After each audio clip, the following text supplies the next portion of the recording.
we're live on YouTube. Facebook was not cooperating, so we're just gonna do it and just go from there. Whatever happens. Can you still see me? Yeah. You're not black. The very epic background you have.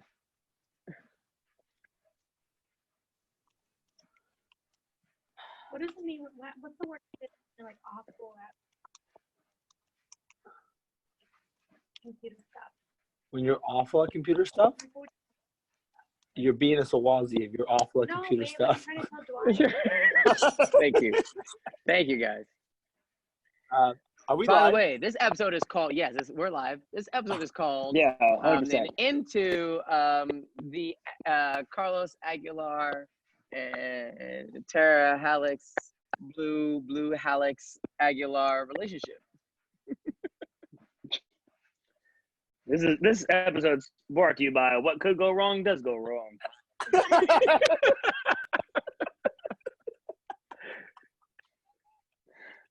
Hey, I don't know. Zoom got the corona. That's all I'm saying. Zoom's got the corona. My corona. All right, guys. All right, so let's go back to when we started. Master Turner, why don't you tell everybody about the ATA Tricks battle? All right, I'm gonna do this super fast. ATA Tricks battle coming up. We just announced who's doing it. I'm just kidding. So ATA Tricks battle, we just put it out there. We had 14 people submit videos. Boom, we put them into a bracket. We ranked them 1 through 14, not necessarily based on their truest skill, based on the videos that they put out. So whatever they put into the video, we kind of rank them due to the combination they threw, the cleanliness of it, the difficulties. So we ranked them 1 through 14. We pretty much came up with a top 8 seed, and the top 8 seed are pretty seeded right now. Then the bottom 6 are going to battle their way into that top 8 in the first week. That could possibly change. We know we had a couple people reach out about still trying to get some last-minute entries, but we're going to do that going next week. We're going to be doing it live from YouTube, so this is giving us a chance to figure it out right now. But it's going to happen every Saturday starting on the 11th, and then on the 18th and following that, every Saturday we'll have the battle. Time, we're working on that right now. I have a conference call with all the competitors on Sunday to figure out, because we have people from all over the country and actually all over the world. We actually have Ignacio Rodriguez all the way from Chile who will be competing as well in this live trick. Chile. Pretty cool. Viva Chile. So it's going to be pretty awesome. We're calling the ATA Quarantine Trick Battle, even though this is not officially hosted by ATA. It is something that, pretty much putting on ourselves. It's something that we're kind of passionate about. We think it'd be kind of fun. And we're also going to be offering a $500 cash prize. $500 worth of cash prizes to first, second, third, and fourth place finishers. So they kind of get a breakdown on the financial gain and some fun with that. What's also going to be pretty cool about this is that they're, not everyone, of course, can get to a gym right now. So some of them may be tricking in their living room. Some of them might be tricking in their front yards. So it's going to be real cool. It kind of equals the playing field across the board. So tune in for that. I'll read off some of the names that we have competing. We have Braden Myers, Jacob Tolentino, Jack Harkins, Brandon Evans, which I didn't really know about this kid. This kid is ridiculous. Daniel Rivera. Wait, Sangam 2? Sangam 2, yeah. Hey, that kid. I've been watching this dude for like a couple years now. Mm-hmm. That kid's legit. Tolentino. Rodriguez, as I said. Daniel Rivera, Ethan Feinschreiber, Brooks Kong, Siebert, Alex Law, Johnny Lodemeyer, Michael Raffle, Kevin Walls, Eric Fernandez, Andrea Guzman, representing the females out there. So a lot of these kids are world champions through and through, but this is something that many of them maybe haven't done before. Actual trick battle. It's a little bit different. It's going to be some fun, entertaining stuff. It's going to be pretty much every week, so it'll be like a week by week. You got to progress your way through it and then go from there. Master Swazi, myself, Mr. Van Eck are some of the main judges for that one. And we also have a couple special. Don't make that face, Master Aguilar. He didn't want me on there. It was one of my ideas, but he didn't want me on there. Anyways, so And then we have a couple special guest judges. I don't want to say who they are right now, but they are, huge names in the ATA and just in martial arts in general. Maybe we'll have Master Aguilar stop in and give us some words of advice. He can be the announcer. But yeah. He can be the Master Scowls of the ATA trick battle. So that's what's happening here pretty soon with the ATA quarantine trick battle. So, everybody, hopefully you guys can tune in and watch it. But this is Sparring Words. This is our take 17,000 of our live cast, episode 4. If you were with us in the beginning and you're still with us now, we love you. If you didn't want to make the switch over to YouTube, we understand. No. It's a good learning lesson. You need to adapt right now. It's adapting times. So switch over to YouTube. You gotta learn to pivot. Eventually, I think we do want to go live strictly from YouTube. I think the maybe that's what we're gonna start doing from now on anyway. Yep. So subscribe down below to the channel. You don't have to, but consider it. But typically, what we do here, we talk about all things martial arts. We go through about 3 different topics. Tonight's topics, we have a way, back in my day, like a way back when. We have the verses, which we call our stars versus bars. And then we have a would you rather. So I'll let Master Swazi and Master Aguilar take it over from here. Let's keep rolling. So we left off, and the topic was, to recap some people if they are joining in, is that back in the days, if this pandemic was happening in 2003, 2004, how would you get your message across without Zoom, without the technology that we have? Speaking of technology, thank the Lord. So I left off as that. Obviously, I would create my MySpace page for our school. Use the codes. See, we were the first ones to use coding. I don't know about you guys, but I don't know if you guys actually coded the backdrop of your MySpace page. That included music too. Okay, so you're not that old, or you're not that young then. So you guys are making me feel bad, because you're making me feel like I'm like 10 years older then. And so if I were to add the top 8 on my MySpace now, that can help me get through this, I would probably add, make it in a nutshell, obviously our Kickforce family one, local businesses, and probably somebody like the ATA. And then other than that, though, I just probably post videos on MySpace, and that's about it, though. YouTube was back around, or back alive back then, but the quality wasn't as good as it now. But I never used YouTube back in the old days, so I don't know about YouTube. So I'd probably stick to MySpace. That's how I would do. And the people that had hey, sorry, I didn't mean to cut you off. Anthony Pine made it to the YouTube comment section. We've arrived. He said this is like where's Waldo, and he said, and I'd probably just use a hot air balloon. Pine, it wouldn't be a sparring. You may have to become the 4th host. Pine is at least our guest on Sunday for sure, right? Yeah, Sunday we will connect. All right. Yep, Pine. Let's vote for Pine. But I think I would stick to MySpace as my number 1, not YouTube, not emails, not AOL Messenger. I'd probably stick to MySpace. So you didn't answer my question when we asked you earlier. I said, who is in your top 8? Who was on your MySpace? I just want to know what his song was in the background. Yin Yang Twins. Which one? To the window. No. Song taker. No, it's the Whisper song. No, not the Whisper song. The other one.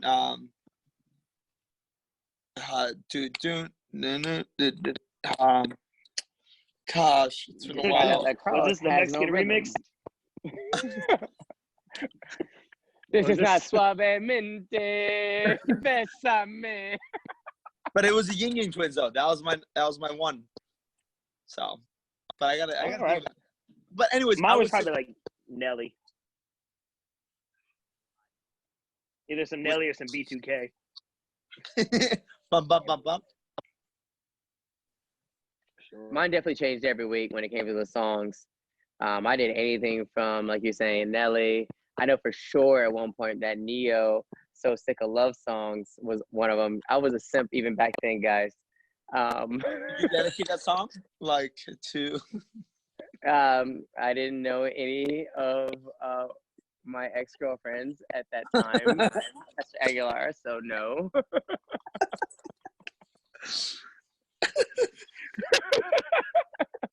All right, next question. All right, Master Turner, you go.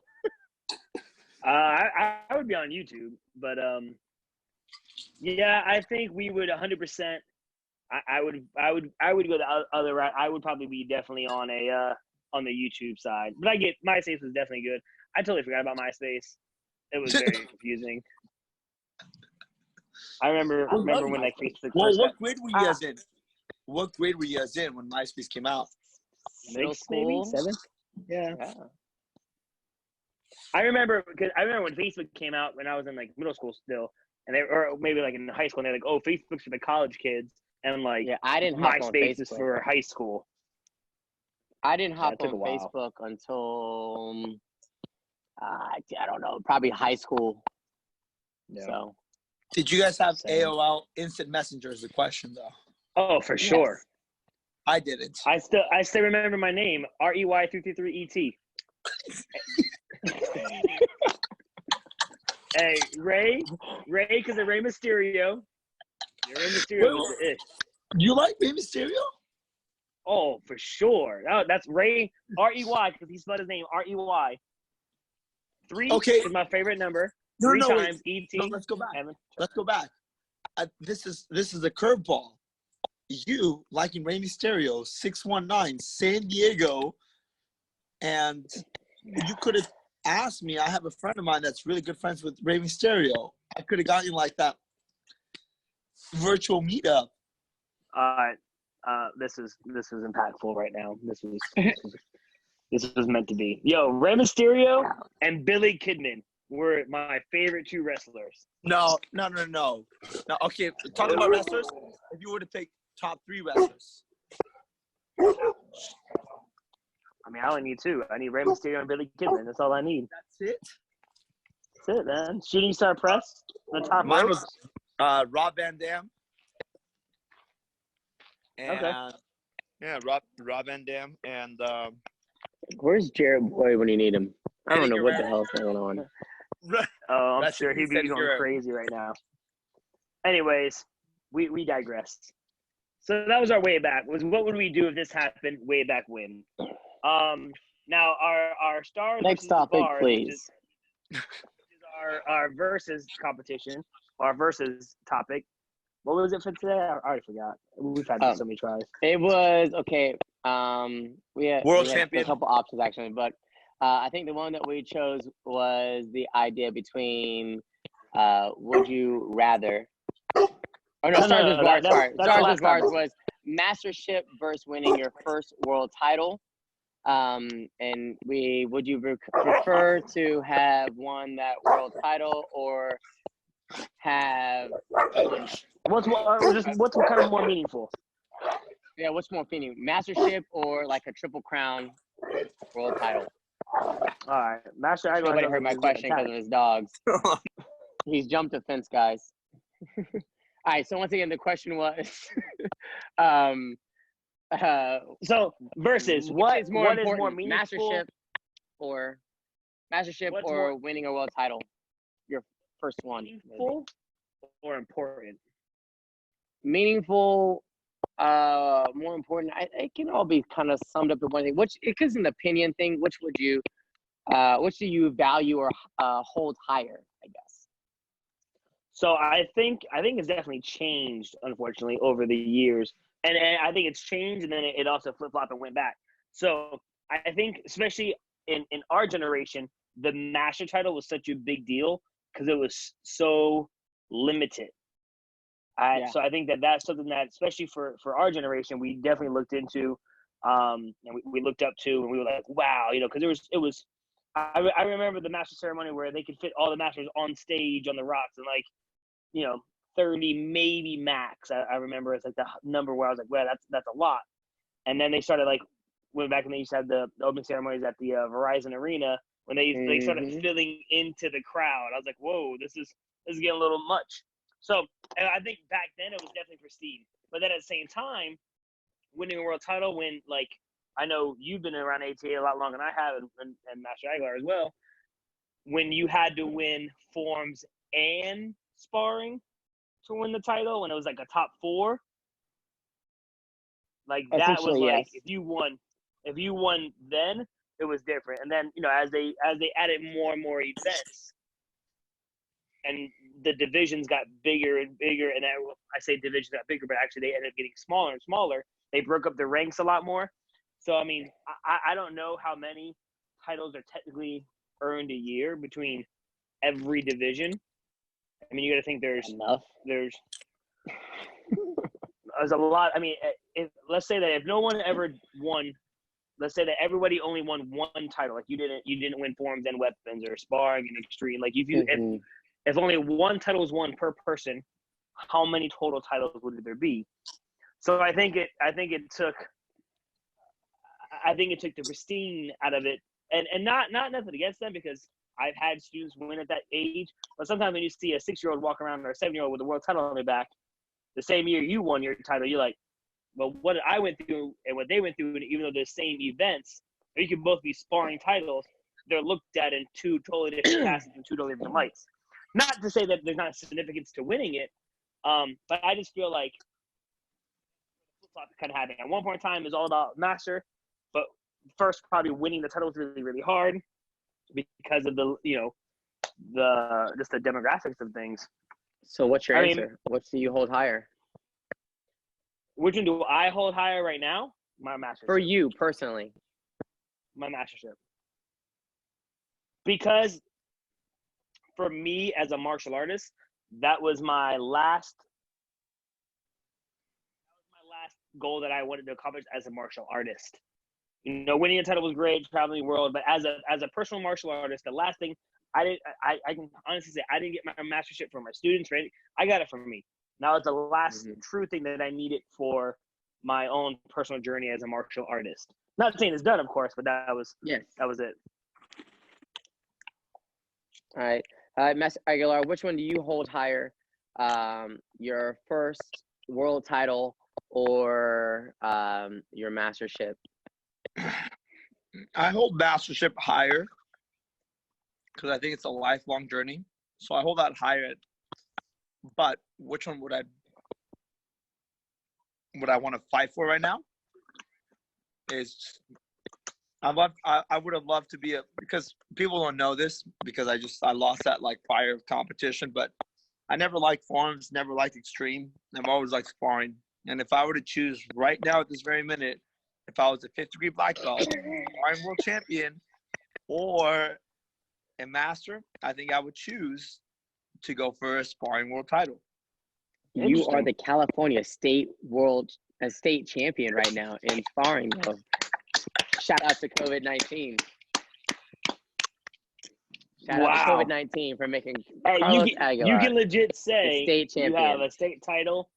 You have a state title over CL in sparring. Because you guys are both from the same state. Turnus is jealous. He will eat his chips like that in front of me all times from now on. I don't think we have a state champion in New Jersey in the Masters division. I don't think anyone won. I could be wrong, and if you did, I'm sorry. I'm gonna go out on the limb. It was probably you. I didn't even compete it. I made so yeah. Oh, okay. So selfishly, if I could choose one that I could be right now, sparring world champion. But which one do I hold to a higher standard? No offense to the world champions, is mastership though. Because which do you think was harder? The journey to your master or the journey to your first title? Because I'm sure we've all had those seconds. Yeah, the first time I got to top 10 for sparring, I got Peter Wilbur knocked me 5-0. You guys don't remember Peter Wilbur. Peter Wilbur was a bad dude. Probably knows Peter Wilbur. And so he's not here to comment or validate anything you just said, so I don't know. 10. When it comes to, for me, about the which one do I hold higher, which one means more to me, I would tell you, I agree with Master Aguilar said, and I also agree with Master Turner said. I'm kind of in the middle. I hold the mastership, to make this quick, to a higher standard, and it means a lot to me. Which one, once again, I'm kind of on the same page with Master Aguilar. Did I work harder for? Did I, want more than anything? Was definitely my first world title. Even to this day, when I teach, I talk more about the hardships that I went through for my world title. In an idea of never giving up, but determination, because there was a lot of trials and tribulations, if you don't know, that made me get there. And then also at the time when I won my first world title, I won it in 2000, which so happened to be the first year you could win a Forms world title. So thank you guys. I was able to be one because I wasn't gonna be no sparring one anytime soon. I was so small, but I would tell you guys that right there was so monumental for me and my growth as a personal human being. So for those that are just jumping in, we're doing our verses right now, and the topic is, what do you hold to a higher esteem, I guess would be the right way to kind of phrase it. Your mastership or a world title. And, the three of us are very fortunate to have now gone through both, winning world titles plus going through and earning our mastership. And I think it's definitely one of those things that it's your own personal journey, because every one of our paths to each one of those has been completely different. From our world titles to mastership, we've all had to go through different circumstances to achieve it. And what I would also ask is, which one do you think has I don't know, not so much give you more notoriety, but major I'm here moment? Which one was like, wow, world champion, I did it easily? Mastership, I think so. I would say master for me too. Just because mine is definitely world champion. Just because it's so hard. It's a you don't think about the obstacles. Remember those teaching moments when you were working, when you want to go teach, when you're like, I want to quit martial arts. I left martial arts. You come back and you think about all that stuff. And ultimately, I think that's I would say master. So there's a lot more stuff.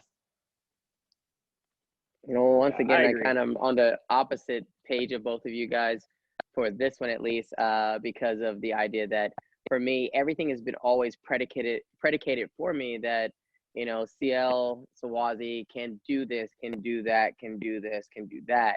And so for me, it's like I was never the best at any of them, but I was able at least to hold my own. And I would say that I don't have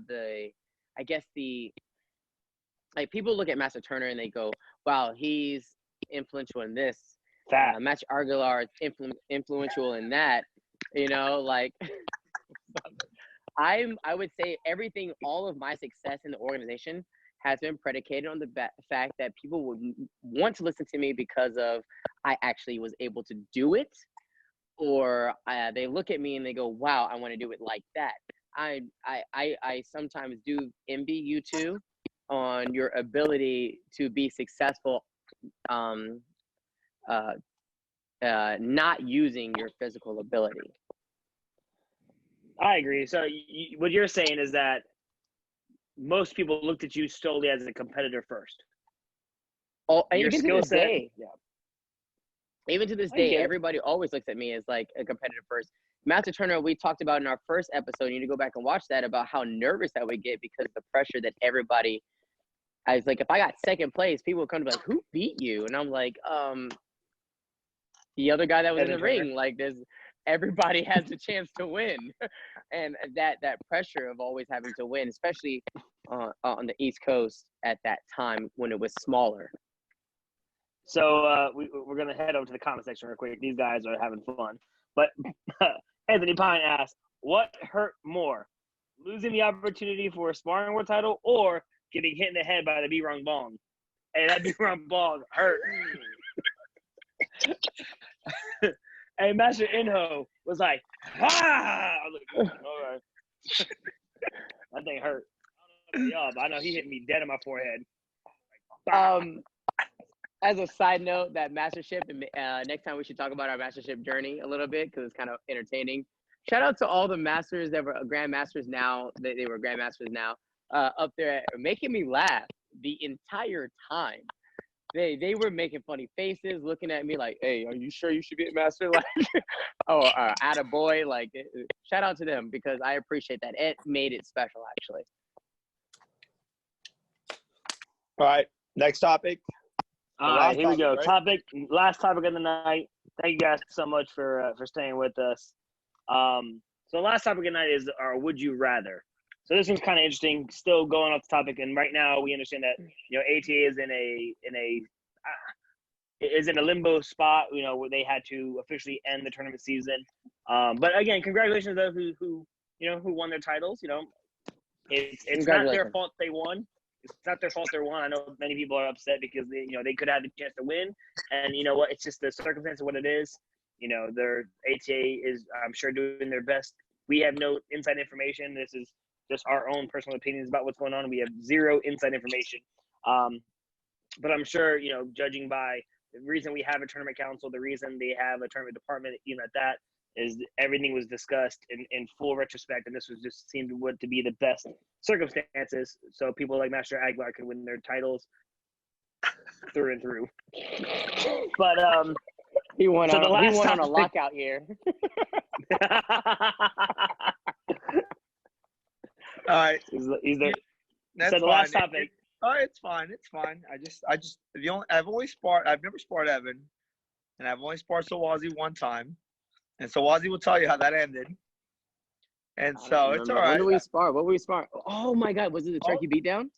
Yeah, and remember, someone had to do the timeout. I'm done, but it's all right. That's another topic. Nobody did timeout. I went out and had another turkey beatdown. Is what I had. Well, okay.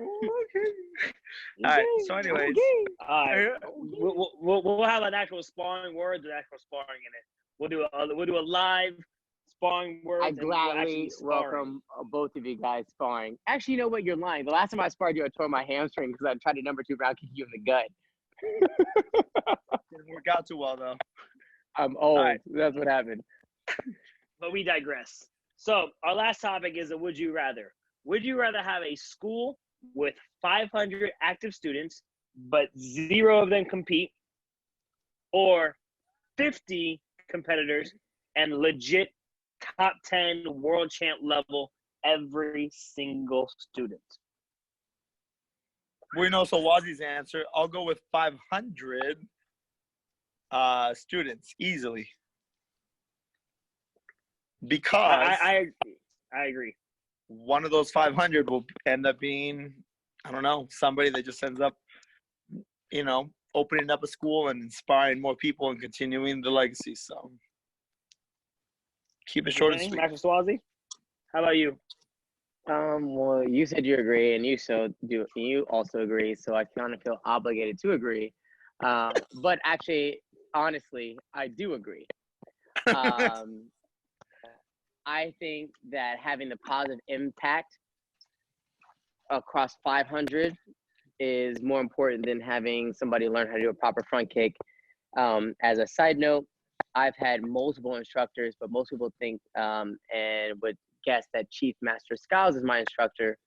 And the reason why I kind of give him that recognition a lot of times, not that he instilled the love for it, because that's something that Master Minde did, not somebody who taught me to be good at martial arts. That's something that Mr. Riggs and Chief Master Archmont did. But the person who taught me how to be a human being on this earth and how to carry myself the correct way and taught me more than martial arts is Master Skiles. And so that's what I would strive to do more than teaching somebody a great front kick, round kick, side kick.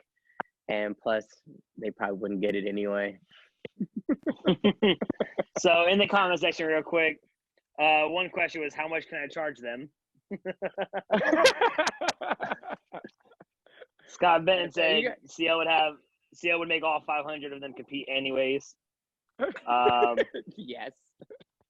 That's a part of So growing. I guys. It's a agree. part of learning. Oh, you kidding me? 500 students, we'd have epic inter-school tournaments. Forget that. Epic. I agree. I would go the route of 500 students that didn't really compete. Not that you can't create a level of competition within your school, but I also think that sometimes, and a lot of reasons why many schools maybe don't send as many competitors is because I think a lot of times if I send a student to a tournament and they have a bad experience and they want to come back and quit from my school because of the experience that someone else created for them, maybe. And I'm not, again, this is just playing devil's advocate to everything. And let's say they had a bad experience because of whatever the case may be, right? Then they come back and then they want to quit. So that could be one reason that maybe people don't send students, right?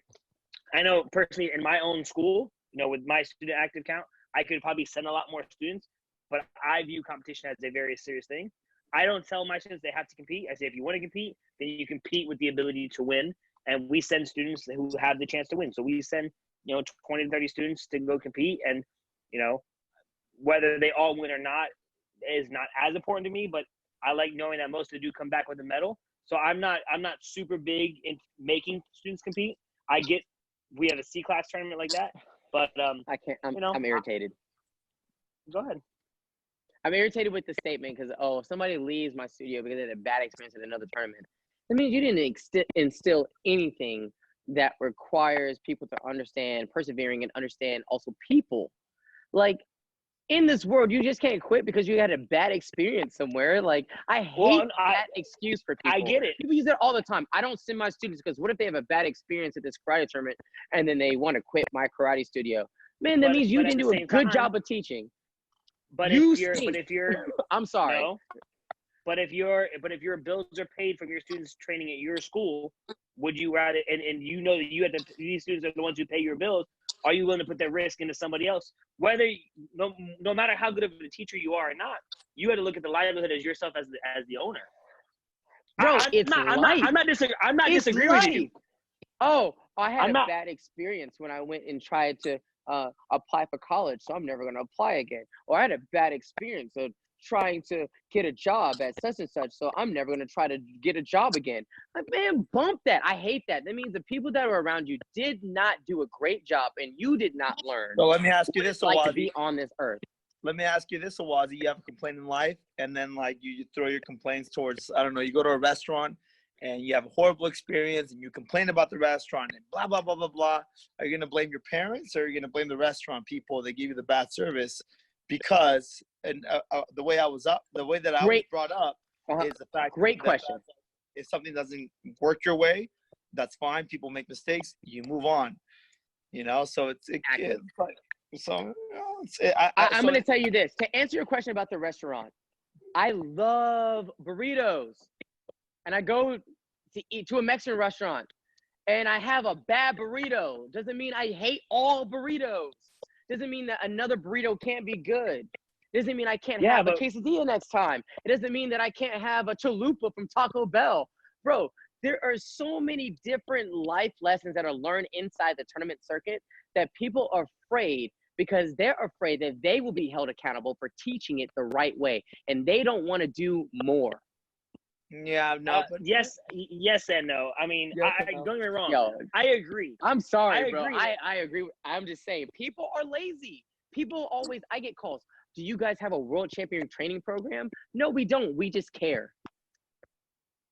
And we don't care. We decided to do more. But remember, you chose you'd have 500 students who never competed. Yeah, because I think I can teach them that without competition as well. Competition is an added benefit.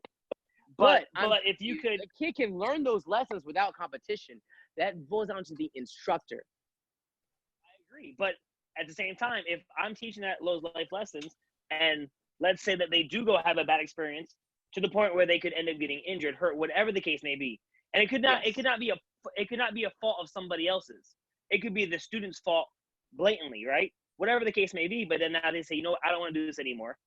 No matter how well you prepare them, we've all had that happen in certain cases. Again, the case maybe that you're having right now with the fact of the situation in San Diego was not always a case for all the schools that you've been at and taught at. Right? So we have, no matter how well you can teach somebody, you can't train them to have a certain feeling about something. So if they go out and they have a bad experience, not due to the fact that they weren't prepared, right? Or not, and then maybe the other bad judges, whatever it could be. It could be a way that someone talked to them, maybe because they didn't know how to line up a certain way. They got to the tournament, they were lost, they were confused, they had a bad experience. They showed up without their sanjabong. They could have got hurt just because they tripped. And now they say, you know what, I don't want to compete anymore. Or they can even say, you know what, I just don't want to do martial arts anymore because I was told I was so good, and then I found out that I wasn't. Again, that's a life lesson that should be. Who lied to you? Calm down. Calm down. Whoa. We're so good. Finish. Yo, time out. We never tell any of our students that you can go there and just beat everybody. If you're an instructor who tells people that if you do this my way, you're going to win, then you're not really explaining them about life at all either. What I'm saying is that the fact that you can be the big fish in a little pond and have a bad experience. Not saying that you're not good enough, because you could be, and that's on the instructor. That's on the instructor I don't think so. to be able to teach that lesson. The instructor can't do that 100% themselves. No, not all the time. I'm not going to parents. That's accountability. This is a good topic. Maybe we should start this back off again. Because it's all around. No. But what I'm saying though, the reason I would choose 500 because I know that I can control the circumstance of those 500 students. There's no outside. There's no outside information. No. I'm choosing 500 because of I want to change 500 lives who are positive, and I want them to grow out into this world and create another, 500 each. I'm not choosing them because I want to play it safe that they won't get their feelings hurt. No, but the reason I choose 500 is because there's no outside information being mixed in. Oh, so your way is the only way in this life. The best thing that happens when you have interaction with other people is that you learn. And our business is Carlos, you can jump in on this too in a second. But what I'm saying is that I'm not saying I wouldn't have interaction. You could definitely still have interaction, but at the same time, if you look at it as a business standpoint, as your livelihood, if my life depends on it, my bills depend on it, my family depends on it, would I rather my circumstances be controlled 100% by me? 100%. That's the way I'm looking at it. So then do a better job. Okay, now I'm going to give you 1 point in the fact that in majority you can't satisfy everybody. Right? So the whole idea of like 100 and 500 blah blah blah, but that's 100% of something, that's hard to do. But I'm saying more often than not, if things are taught the right way, I just told you Master Skiles is my instructor. I like most people ask me who my instructor is, and I go Master Skiles. It's because he taught me more than punching and kicking. I did win a world title underneath him, but that's not the thing that I hold to the highest level. And I think that's important for instructors and students to learn. Like in this life, you have to interact with people. Think about it this way. We're quarantined and we're still interacting with each other. We have to learn how to listen to each other's points of view. All right. I'm going to say this because I got to go. This is my last statement. Okay, go ahead. I think I agree with you, Sawazi, and trust me, if Turner, you, me, and everyone else didn't believe in the same mission, we wouldn't dedicate our lives to do this, but I'll put it this way.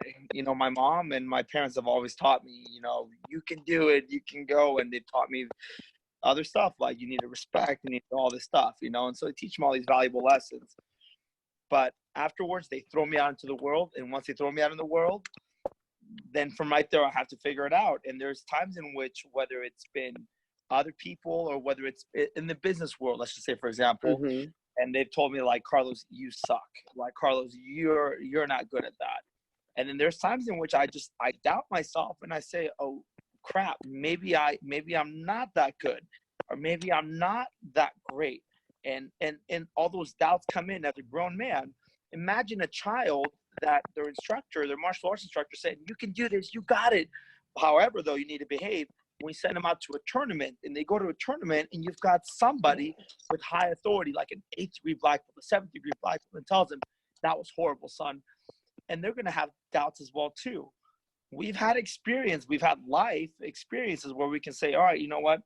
I'm not going to listen to what they have to say. But as a child, though, that's a lot to take in. So I do disagree in the fact that if you send there are times in which tournaments sometimes veer kids away from martial arts because there are some judges and there's some instructors that they have to feel higher about themselves, so they put other people down or they act, and that's just out of our control. Doesn't matter what the parents do, what as instructors do. There's just sometimes people with low self-esteem, even our industry, that put people down so they can make themselves feel better.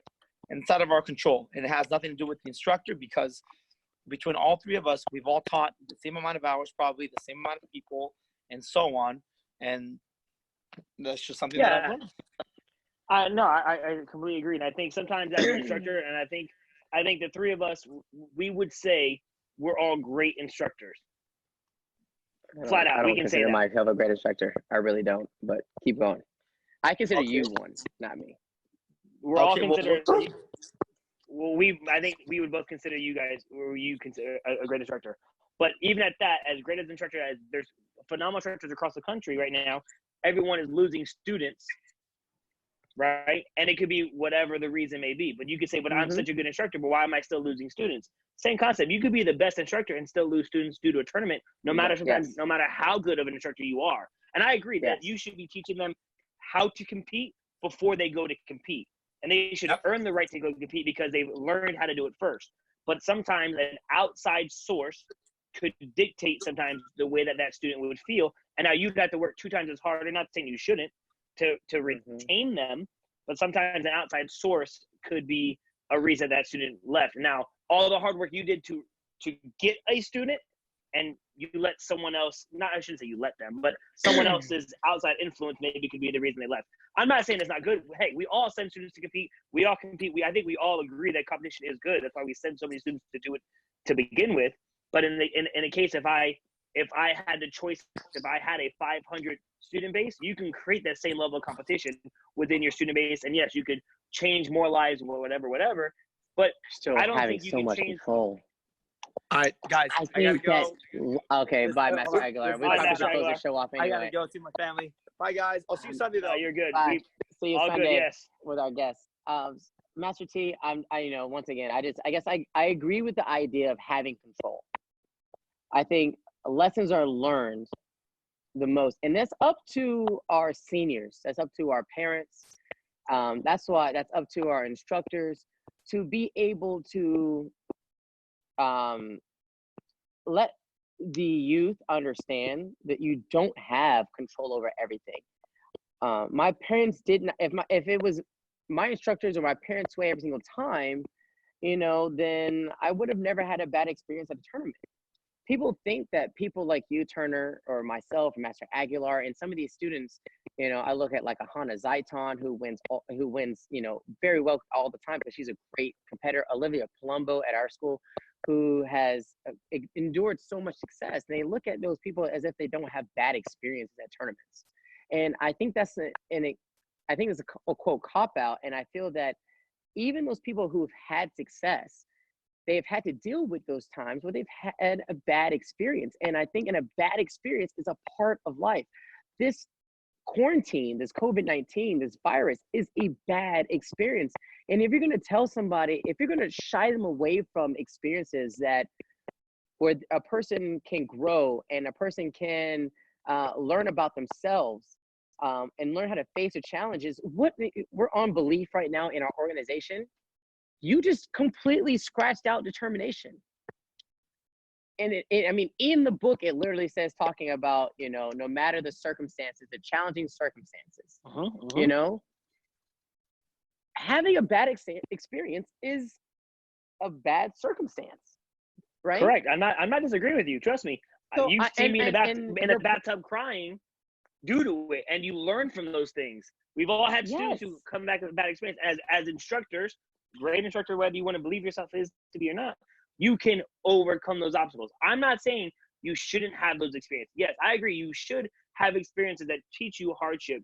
I think it's important for everybody, kids, adults, everyone needs to have those hardships and needs to have those trials and tribulations to overcome, because those obstacles are what allow you to then become something bigger. I see people commenting, it's about the reward is the journey. I agree. having those ups and downs, when you fail and you fail and you fail and you finally succeed, that sometimes means more than the title itself because of the journey it took to get there. So I agree. Tournaments in that sense are 100%. I'm looking at it solely as a case. If I'm a school operator, my livelihood is through my student base. And if your livelihood is through your student base, it is your job and it is your chance to hit a home run. You are not always going to hit a home run, but you have the chance now to make that student a lifer because of you going up and beyond. What if ATA had no tournaments? I don't think it's as big. I mean, I really don't. I don't think that. I do believe that we can grow. If ATA had no tournaments, so you in your school is known as the #1 elite tournament school, quote unquote. Even though I know that you guys are 100%. Okay, you don't like to think a lot of things about yourself, but your school is known for having phenomenal martial artists because of the care that all of the instructors put into the students and the work ethic that you guys have. By the way, correct, because that's what you guys have instilled in them, right? Okay. But at the same time, would your students still not have that same drive if they weren't competing? The answer is yes. I agree. I bet the answer is yes. I agree. I would say that you guys, the way you teach, and that's my point. The tournament circuit should not be a hindrance to your program. It should be an added benefit. If it is a negative to your program, there is something along the message that's being received and given by the instructor that's wrong, if that makes sense. Or it's not being, the communication link is not quite there, if that makes sense. And that's my point. I don't like the idea of the tournament circuit being a cop-out for not, because they're going to have a bad experience as to why somebody would not want to send their child there. I can see is, maybe we're not ready yet. Okay, well, do you think you're going to be ready in 3 years? Because those kids that are already competing are going to already be competing, so they're going to be even more higher. But we've all had students who earned black. But we've all had students who earned black belts that didn't compete, and it wasn't because competition wasn't important for them. Yes, I have had plenty of students that are black belts that could be world champions, but chose not to compete, and that's their own personal choice. I may have added them to because I wanted them to because of certain lessons I want to learn, or maybe I wanted them to have some more accolades, and also for selfish reasons. I'm like, man, my student's good. Like, I want you to do more, please. But I just don't like that idea of it being. I'm gonna end it with this, okay? Growing up, you heard me say that on my best day, nobody's better than me, right? Okay, but the thing that I want everybody also to think about, my mom always told me this: excuses are for losers. If you make an excuse, that means you probably didn't succeed and you had reasons why.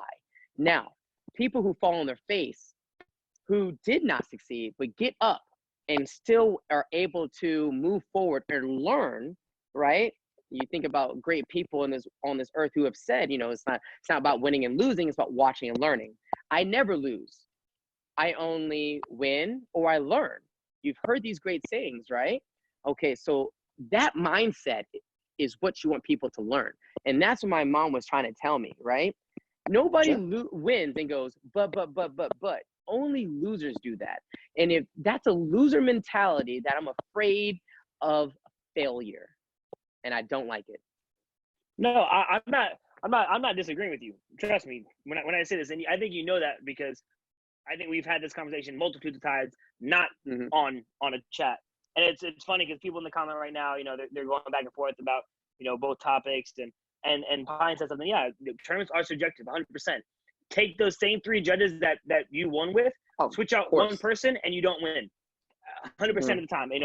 That can happen either which way 100% of the time. And I agree. Going to a tournament and having a bad experience be a reason that you can go back and have a better experience next time, because when you have that bad mistake, you want to learn from it, you grow from it. Everyone doesn't have that mindset. Not saying that they should or they shouldn't. It is a job of the instructor and the parents 100% to push it, because no matter how good of an instructor you are, if the parents are not on the same page as you, you're fighting uphill battle. And you can tell a parent and the student until you're blue in the face. I have 2 students right now that I pull my hair out every day because they have the ability to be amazing. They're twins. They're like 12 years old, and they are athletic as could be. And sometimes they're the laziest kids. They almost beat 2 of my second degrees in sparring at the last municipal tournament.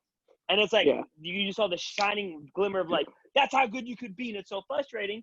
And the parents push it. The kids just don't have that competitive mindset. They're not You're willing not to gonna work. make everybody competitive either, though. You know what I'm saying? Agree. Yeah. And they could care less about going to a tournament competing. And no matter, and because of not because of their skill set, because of their mindset. And I think that's something that no matter how good of an instructor we could be, and no matter how many times you can tell them till you're blue in the face, at the end of the day, if it's not in that student to go, and let's say they went to the first tournament, this isn't what happened, but let's say they went to the first tournament at a green belt, had a bad experience, and they said, you know what, I like training, and I just rather continue to train. Fine. And they don't compete again, but maybe they don't want to compete because of a bad experience, but they still want to train. I'm all for that. And I'm not gonna say that they're not competing because they had a bad experience. They just realized, you know what, I enjoy the love of training more than competing. If that's the excuse, if that's the reason, not excuse, if that's the reason why, you know what, competition, I really just don't enjoy it as much. But I mean, at the same time, I would probably tell that same student the lessons that you have learned and myself have learned. And we keep talking about this, how I would be so sick to my stomach, throwing up, crying, and run away from competition. And Turner, you'll tell people about so many bad experiences that you learn, but the thing that becomes so big that people watch and look at you and go, wow, Master Turner this, or, you know, Master Aguilar that, is because of that hardship that you went through that made it that. I'm not saying that you need to go compete to be a world champion. I'm not saying that that makes a martial artist either, because I don't believe it. I don't believe, I said that in one of the first episodes either. But I just don't like excuses. And I do believe I want instructors to understand that you cannot solve every problem, though, at the same time. No, of course not. But I do want to go down swinging. That's what I want to do. I want to go down. Yeah, no, 100%. With my students, whether it's 10, 5, 1, 100, 5,000, right? I want to go swinging for every single one of those kids. I really do.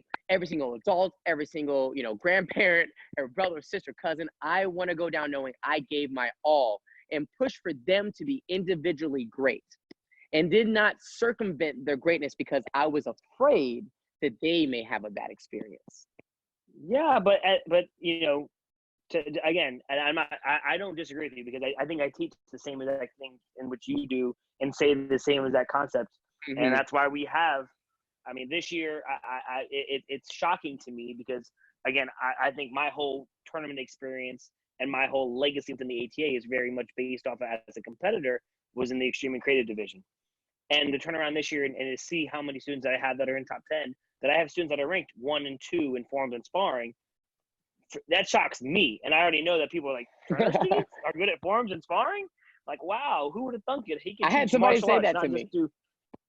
Shout out to I had somebody say that to me. That was like, well, you know what? You know, Master Turner's beat me in sparring plenty of times, so he knows what he's doing. So again, I think it's one of those things where there's always a fine line. Is I would never only come to me to train in private lessons because you want to compete in a tournament and you don't test and you're only training martial arts to compete. I personally don't want you as a student. I don't ever want to give someone a private lesson who didn't come to class. If you didn't come to the class on Monday and Wednesday to train, and then you want to come to me for a private lesson, yes. No, I'm not for that. I'm not for private lesson only training. If you're not taking classes on maybe not even on a daily basis, but on a consistent basis, with the idea of becoming a better martial artist, not a better competitor. That's my point. I'd rather have 500 martial artists than 50 or even 100 competitors. Because if your mindset is only purely on base, and your reason you're doing martial arts is so you can compete and win, to me, that's not a martial artist. Now, I agree. A tournament also does not determine who's a good or a bad martial artist. We've seen that 100 times. Sometimes the best person doesn't win. And that's just facts. That's called life. I agree. But what I'm saying, my whole point to it is I rather have martial artists than competitors. Because you can train a martial artist to compete gracefully, with pride, with dignity, more so than you can teach a competitor to love the martial arts if they're only doing it for the sole purpose of trying to prove that they're better than somebody else at something. When we talk about the essence of martial arts. So that's my last little.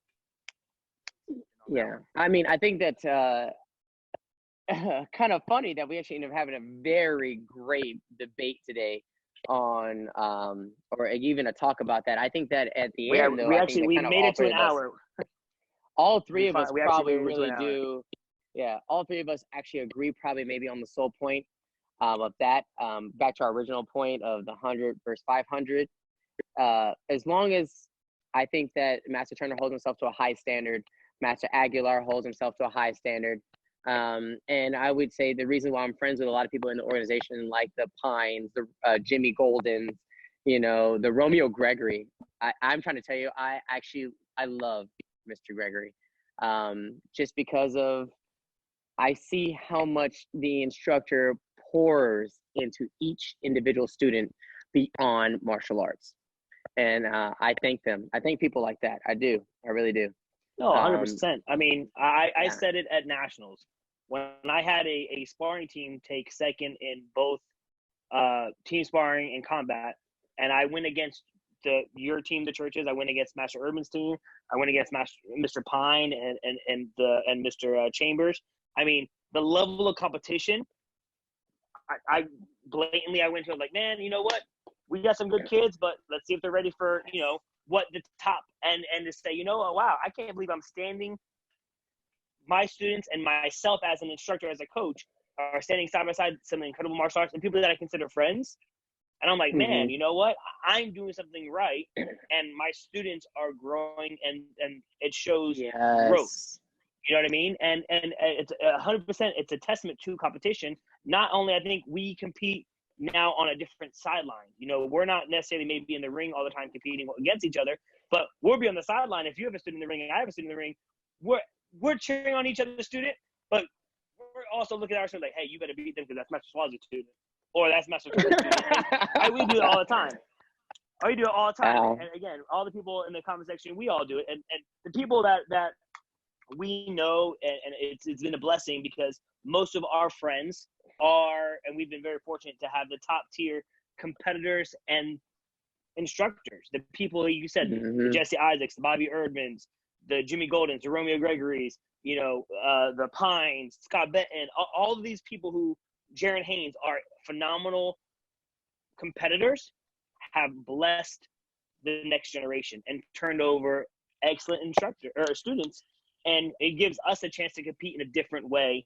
But, I agree. Tournaments are a great thing and they're a great learning experience. But at the end of the day, if I had to choose to send a student to compete or not to compete for the sole purpose of just to compete, I don't see that. Now, if they want to compete because they've been training and they're ready to compete and they want to do it, I'm all for it. But to send someone to compete just to compete, no.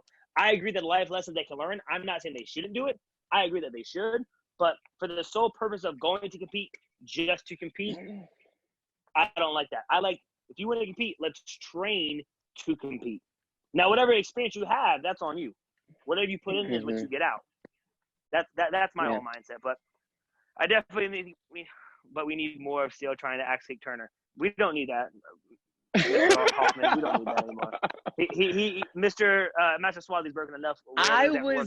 If you've seen the video of me trying to actually Turner, I was just mad because I was losing.